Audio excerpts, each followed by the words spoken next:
warahmatullahi wabarakatuh. Hello everyone, welcome to my YouTube channel.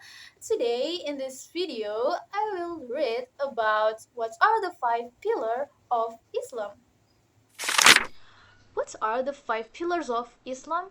The most important Muslim practice are the five pillars of Islam.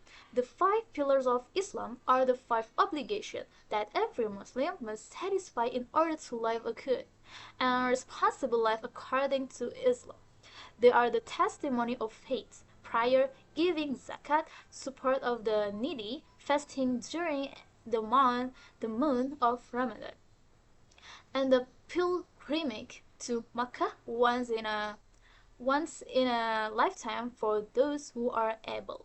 First, the testimony of faith. The testimony of faith is saying with conviction, La ilaha illallah Muhammadur Rasulullah.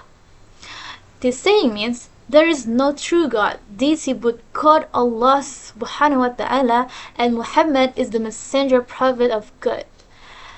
The first part, there is no true God but God, means that none has the right to be worshipped but God alone, and that God has neither partner nor son.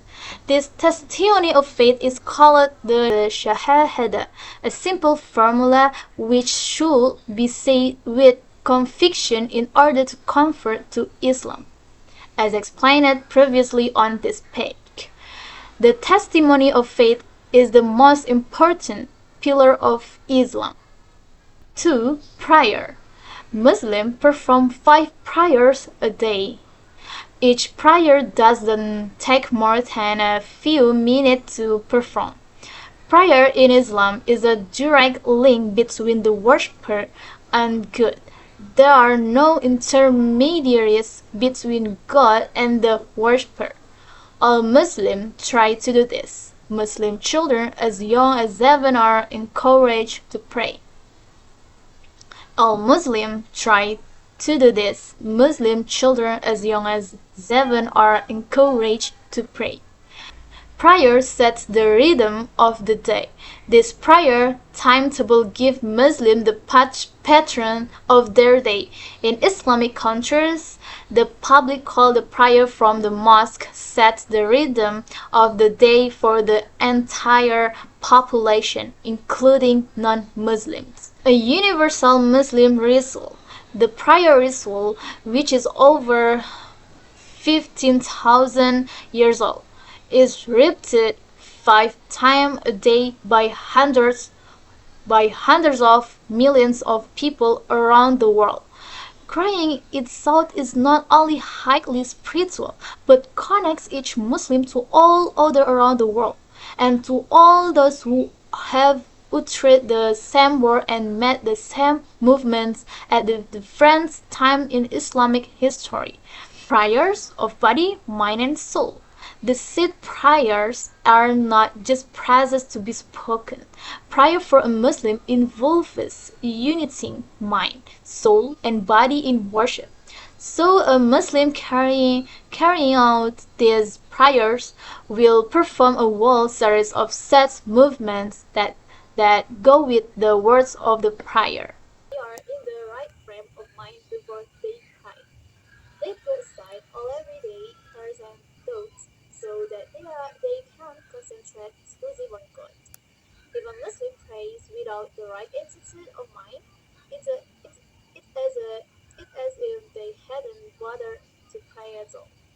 Who do those who pray but are unmindful of their praying, or who pray only to be seen by people? Quran.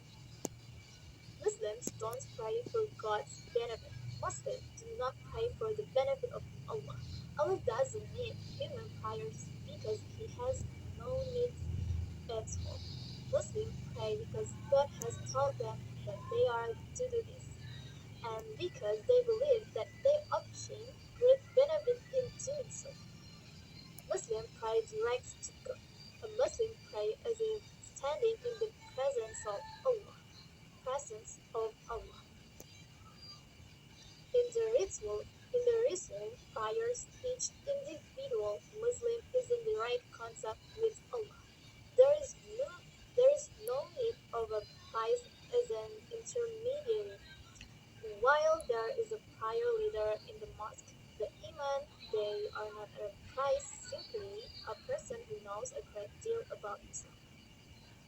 Praying in the mosque. Muslims can pray anywhere, but it's especially good to pray with others in a mosque. Praying together in a congregation helps Muslims to realize that all humanity is one, and all are equal in the sight of Allah. Ritual worship. Muslims must be clean before they make sure of this by performing ritual worship. Called wudu mosques have worship facilities. 3. Fasting the month of Ramadan. Every year in the month of Ramadan, all Muslims fast from dawn until sundown, abstaining from food, drink, and sexual relation. Although the fast is beneficial to health, it's recorded principally as a method of spiritual self-purification. By cutting oneself off from worldly comforts even for a short time, a fasting person gains true sympathy with those who go hungry, as well as growth in his or her spiritual life, as well as growth in his or her spiritual life. 4. Giving zakat, support of the needy. All things belong to God, and wealth is therefore held by human beings in the trust. The original meaning of the word zakat is buat, purification and growth. Giving zakat means giving a specific percentage on certain properties to certain classes of needy people.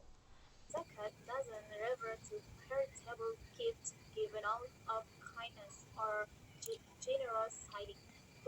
generosity, but to the systematic giving of 2.5% one's wealth each year to benefit the poor.